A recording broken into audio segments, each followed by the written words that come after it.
Good. Okay, good morning. I'm just going to jump into things on the log today. The aggravated assaults, I've got, one of them was a shooting that happened, and this was late on Saturday night. It was about 11:30 p.m. and it happened, we believe, in the near 12th Street and Summit Avenue. We're still working on kind of what led up to it, but it sounds like there was some type of, I guess maybe disagreement between a couple of guys. One of them, it was a man and a woman, went to that location to confront the man. The man then pulled out a gun and ended up shooting the other man in the arm. No life-threatening injuries on that. Everybody kind of scattered after that. So no arrests have been made. We're still working on trying to piece everything together.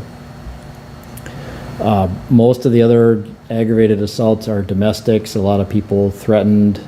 No serious injuries on those. The arson, that was a couple of garbage cans that were found on fire in a park. The burglaries are reports. Really nothing of note out of the disorderly conducts. Frauds, ID thefts, mostly. The indecent exposure was a person that was urinating outside. Larcenies didn't have a chance to get to. I didn't hear of anything big on those.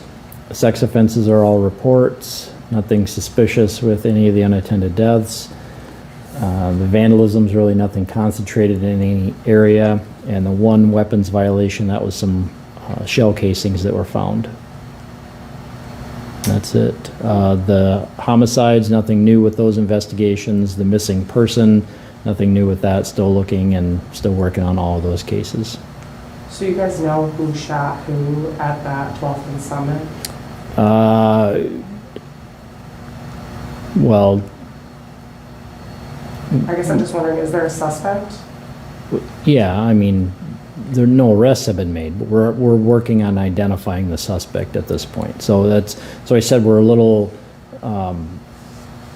we're still working on the details on what happened, what led up to that. Obviously, that part of that is the involvement and who the people were and what their relationship was, or if there even was a relationship. So those are all things that we're still working on.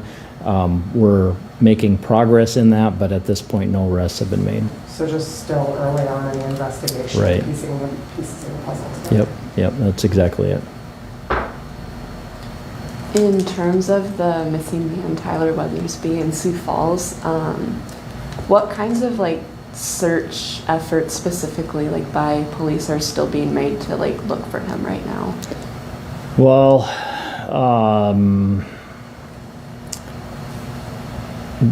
if we do a search, it's usually based off of information that we've learned. So we just don't organize random searches because we don't have specific information where a person may be.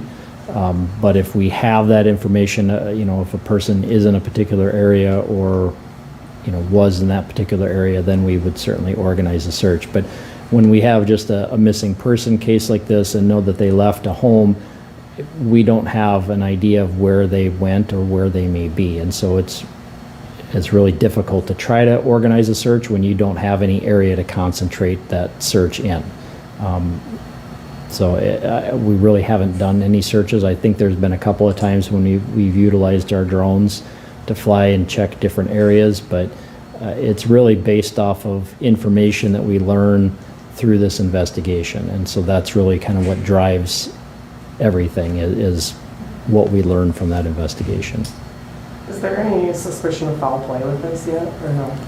Right now, we have a missing person report, and so we're investigating as such. If there's, through this investigation, if things change, and we believe there's a crime that may have been committed, then the focus of our investigation may change as well. City Council tomorrow is going to go through a couple of ordinances regarding behavior downtown. One of them is an amendment that will discuss behavior regarding alcohol, particularly in the libraries, the Siouxland libraries, particularly downtown. First of all, I guess, is it legal to have alcohol in the libraries, any of the libraries in the city? Do you know? Off the top of my head, I don't know that. I would guess it probably is if they're looking at changing the ordinance about that, but I don't know specifically. What kind of complaints or arrests get made regarding alcohol or people with alcohol consumption in the libraries? That might lead to I'll this have to do ordinance? some checking on that. I Okay. mean, off the top of my head, I don't know. I hadn't heard anything. I just heard that they were discussing this ordinance change. I guess I don't know the background behind it. I know there are times, we have different officers that patrol areas, including the libraries, and I know there are alcohol issues there. I haven't heard any, that's why I have to do some checking. So Sure. I don't know that it's been people drinking, but this ordinance change would lead me to think that that is. But I know we've had issues with intoxicated people in there in the past. Where they're consuming the alcohol, I'm not sure on that. So I'll have to see what I can do to find some answers for you on that. Okay. Has there been a heavy amount of complaints that would lead the police to at least feel like perhaps this ordinance would be to I prohibit alcohol being Yeah, necessary? I don't know Okay. that. Fine. Yeah. Anything else? Okay, thanks.